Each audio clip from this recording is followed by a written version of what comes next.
الرحمن دوستان محترم، آپ کا اپنا یوٹیوب چینل جنبش عامر محمود کے ساتھ عامر محمود نقشبندی۔ اللہ سے امید کرتا ہوں کہ آپ خیریت سے ہوں گے اور میری دعائیں بھی یہیں، اللہ تعالیٰ آپ کو خیریت سے رکھے۔ حضرات ذی وقار 6 مارچ کو ہمارے اس خطہ ملتان کی جو حدود ہے، اگرچہ بڑی وسیع و عریض ہے، بڑی طویل ہے، مگر موجودہ وقت میں اس کو سرائکی خطہ بھی کہا جاتا ہے۔ بہت ساری زبانیں جو اسی لہجے میں بولی جاتی ہیں، بہاولپور کو، ڈیرہ غازی خان کو، مظفر گڑھ کو، یہ اسی سراؤنڈنگ میں ڈی جی خان تک اور ڈی آئی خان تک یہ چلی جاتی ہیں، اسی طرح کی بولی بولی جاتی ہے، جس کا ایک مشترکہ سا نام سرائکی رکھ دیا گیا۔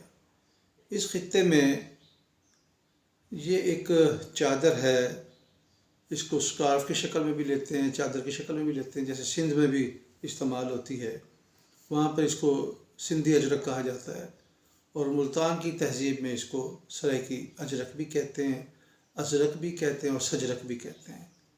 زیادہ جو مضبوط رائے ہے وہ اس کے لیے سجرک اس کو کہا جاتا ہے۔ ملتان کی اپنی ایک تہذیب ہے جو کم و بیش 5 سے 10 ہزار سال پر محیط ہے۔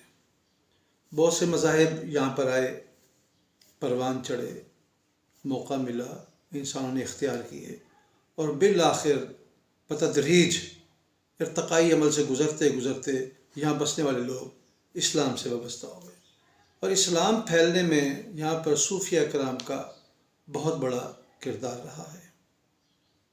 انہوں نے روحانیت اور تصوف پر اس طرح گفتگو کی، ایسا علم دیا کہ لوگوں کے دل عشق مصطفیٰ سے منور ہونا شروع ہو گئے، اور الحمدللہ ہر طرف سے کلمہ طیبہ کی روح پرور آوازیں آنے لگیں۔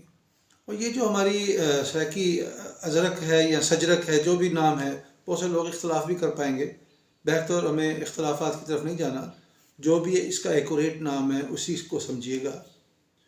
اس میں جو نیلا ایک رنگ ہے، اس کی اپنی خاص تعریف ہے، خاص ایک مقصد ہے، یہ خاص ایک رنگ ہے۔ اس پر بھی دو رائے ہیں، ایک تو چونکہ روحانیت اور تصوف کا تعلق آسمانی علم کے ساتھ ہے، پروردگار کے ساتھ ہے، اور آسمان کا نیلا رنگ ہے، اس کی جھلک ہماری اس چادر میں نظر آتی ہے۔ اور کچھ لوگوں کا یہ تاریخی حوالے سے یہ بھی خیال ہے کہ چونکہ ملتان میں نیل بنانے کی بڑی صنعت تھی، تو چونکہ ملتان میں ایک علاقہ نیل کوٹ بھی ہے جہاں پر نیل بنتا تھا، اور بھی چھوٹے موٹے علاقے اس حوالے سے ہیں، موجود ہیں، جو تاریخی حوالہ جات ملتے ہیں، اس کے مطابق یہاں پر ایک نیل کی صنعت بھی بڑا کام کرتی تھی۔ یہ سفید رنگ کو نیل دیا جاتا تھا تاکہ اس کی خوبصورتی اور اس کی جو سفیدی ہے ایک اچھے انداز میں، بھلے انداز میں، آنکھوں کو خوبصورت لگنے کے لیے اس کو نیل دیا جاتا تھا۔ اس کا یہ بھی ایک رنگ ہے۔ اور چونکہ صوفیہ کرام نے، اللہ والوں نے انسانی دل کو عرشوں پر رب کے ساتھ جوڑا ہے، یہ بڑا خاص ایک پیغام تھا، جب تک دل نہ بدلے تو کیا بدل سکتا ہے۔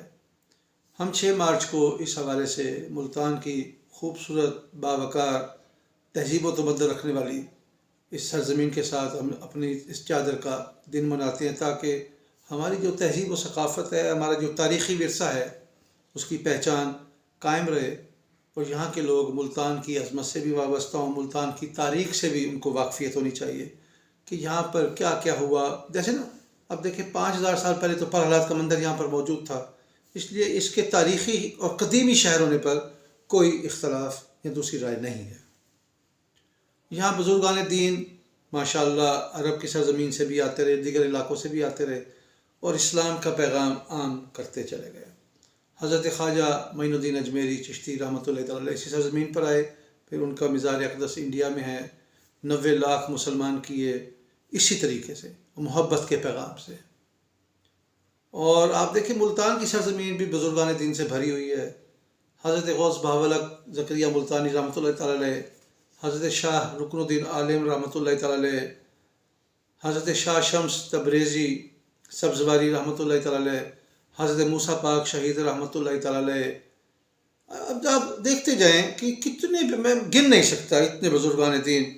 ہم اس لیے ملتان کی سرزمین کو شہر اولیاء بھی کہتے ہیں، شہر درویشہ بھی کہتے ہیں، اور یہاں پر بسنے والا ہر شخص کسی بھی زبان سے تعلق رکھتا ہو، کسی بھی قوم سے تعلق رکھتا ہو، لیکن اب تو چونکہ وہ ملتانی ہے اور اس کی زبان سے، اس کے کردار سے خوشبو آتی ہے ملتانی مٹی کی۔